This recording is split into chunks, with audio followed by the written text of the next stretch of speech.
All right, what's going on, you guys? Nick here with Nick's on the Power. So recently I've had a couple subscribers point out to me that Markus Ruhl also has an issue with his chest, or at least he experienced one towards the end of his career.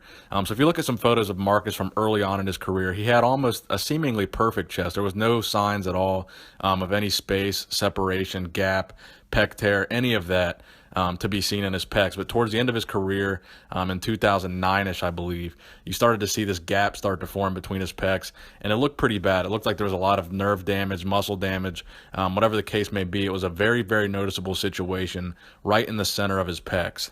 So the reason I bring this up is that I believe it looks very, very similar to what we see with Scott Steiner. So Scott Steiner obviously has a very, very pronounced gap in his chest, arguably probably one of the most noticeable chest gaps of any of these cases that we've seen. And there have been several different cases popping up recently, and because of that, a lot of people seem to think all these cases are connected. So I kind of want to clear that up in this video about Markus Ruhl. So we've had Kofi Kingston. I did a video on him where I talked about how the cause of his was a concave sternum or pectus excavatum. This was something he was born with, and it did not gradually get worse over time. So he's a wrestler with a very, very prominent chest gap, but it's something he's always had and not something that gradually formed. So we believe the cause of that was a concave sternum, like I said, or pectus excavatum. Now, we also had this Korean bodybuilder here who had the same thing as Kofi Kingston, I believe. His pecs always had that gap between them, and it wasn't something that gradually formed over time. So we believe that was also pectus excavatum. But with the case of Scott Steiner and Markus Ruhl, I believe the cause of their situation was the same or a very similar cause.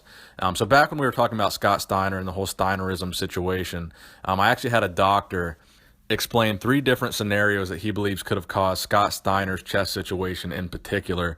So I'm going to play that clip for you guys here in a second. But the reason I think Scott Steiner and Markus Ruhl have a similar situation is because I believe their situation was an injury and not something genetic.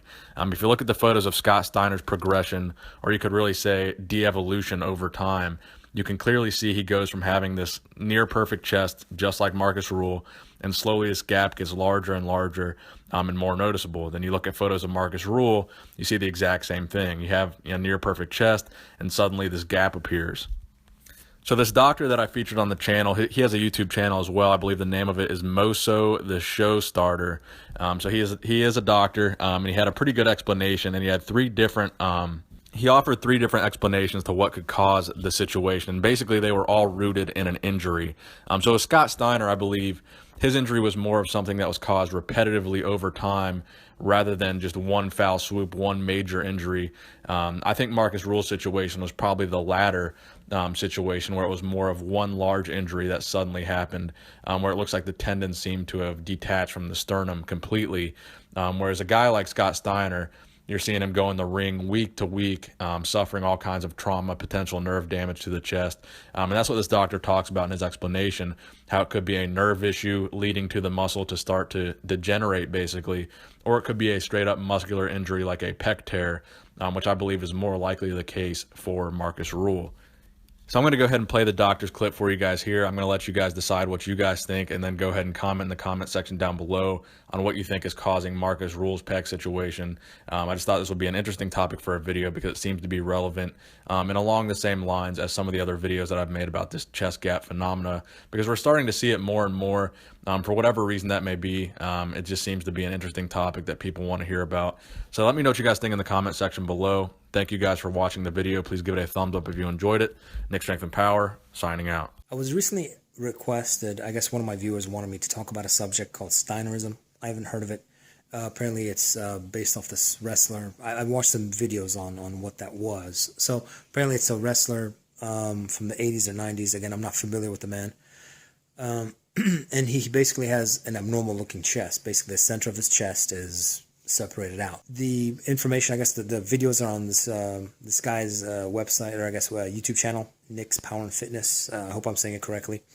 And I watched the video where Nick kind of goes through the montage of how this particular wrestler had a normal looking chest and it began to separate out as years went on. But assuming that that's what his chest actually looks like, and it's kind of evolved through the years to look like that, it would suggest that it's either a muscular injury or a nerve injury. Now, the chest that we call the pecs, but actually there's two pec muscles, the pectoralis major and the pectoralis minor. The minor is very small, as the name suggests. It's on the outside of your chest. The big slab of muscle that we consider the pec, that's actually the pectoralis major. Your pecs have two sources of nerve supply innervation. So one is the medial pectoral nerve, and the other one is the lateral pectoral nerve. Now, the medial pectoral nerve actually dives through the pectoral minor muscles and comes in to innervate the pectoralis major. And it branches out into two or three different branches. And the part of the chest where this wrestler has a clearing of, like the loss of muscle, it would suggest that it's the inferior branches of the medial pectoral nerve. Now, if the nerve got impinged, it couldn't be, if the impingement had to take place for the nerve, or nerve damage had taken place, it'd have to be very far down the line, because it's a very specific area in his chest that where you see the loss of muscle. Because if it was higher up in the innervation process, then you'd see the entire chest or large portions of it just, with no muscle tonicity. It would be very poor muscle quality. It'd be very flat, and also he'd be very, very weak, because if you have the loss of nerves, doesn't matter. You're only able to lift depending on the nerve supply. So if I cut out your nerve supply, your muscles are going to go with it, because that command from your brain to the muscle itself gets lost. So it certainly could be that. It could be like an impingement, like if he had an injury to the nerves, certainly that can happen. And again, I looked in the medical literature, and there was a case study on an orthopedic journal about a gentleman who was a long-term avid weightlifter, and he had suffered some nerve impingement, and as a result had muscular atrophy, giving him a very abnormal looking chest. The other is, it could be muscular injury. Now, if you get muscle tendon injury over time, and it doesn't have to be some dramatic muscle tear or muscle rupture.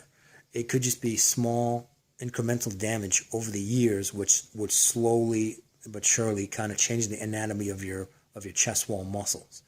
And now he's a wrestler and he's a weightlifter. I guess he's a bodybuilder, and he does bench and typical workouts that normal athletes do. On top of that, he gets slammed and hit and pushed and kicked or whatever for his living. That certainly introduced him to a lot of opens him up for a lot of traumatization of his chest, of his whole body, in fact, but mainly his chest, because we're talking about that, and the tendons of that muscle. And over time, it can kind of change the anatomy of the way the muscle looks. Now, the third possibility is it could be a combination of both. It could be a nerve impingement as a result of injury to the chest wall, because these nerves, they're not like floating in space. The nerves in your body are all intertwined, and they wrap around your bones. They go through your fascia. They dive in and out of your muscles. So if you have any changes, any injury, any damage to the hard structures around that nerve, it can certainly cause an impingement of that nerve and cause loss of muscle over the years if that initial injury isn't dealt with appropriately. So if he had, like I said, if the medial pectoral nerve dives through the pectoralis minor, so if you injured your pectoral minor to the point where it didn't heal correctly and you have this chronic impingement, it can certainly damage everything down the line, which would be the area where this gentleman's chest is suffering from the loss of muscle. The main way to be able to differentiate between what is causing it would be to do like an EMG, a nerve conduction study, and also possibly like an MRI to visualize the nerve tendons and see if there's any calcification. Because if there is calcification of the nerve tendons of the muscles, not the nerve tendons, but the muscle tendons or of the muscles themselves, it will suggest that it's from trauma and injury that never really healed appropriately. But also with the MRI, you can evaluate for impingement. And you can evaluate for both. You can see there's a nerve, there's a muscle that's damaged, that's impinging on a nerve. And that would explain that. But these are the three major possibilities of what is going on, because you can clearly see that at one point in time, he had a fabulous looking chest. So those are the three possibilities that the doctor had offered to being possible causes for Scott Steiner's particular chest issue. Now, I played this same recording in reference to Markus Ruhl because I believe him and Markus Ruhl have the same condition like I mentioned before.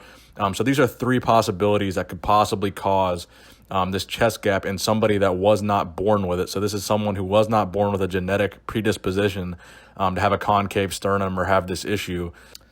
So these are basically the three anatomical, biological reasons that could cause this chest issue. I know it was, specifically in reference to Scott Steiner, but many of these reasons could also apply to Markus Ruhl. Obviously not the pro wrestling part of it, but the two other causes with repetitive trauma from bench press, working out, possible muscle tears, nerve damage, I think could also apply to Markus Ruhl. So I hope you guys enjoyed that video. I hope you guys might have learned something from it, and I hope maybe I shed some light on this pec situation with Markus Ruhl. Thank you guys for watching, and please give the video a thumbs up if you enjoyed it. Nick Strength and Power, signing.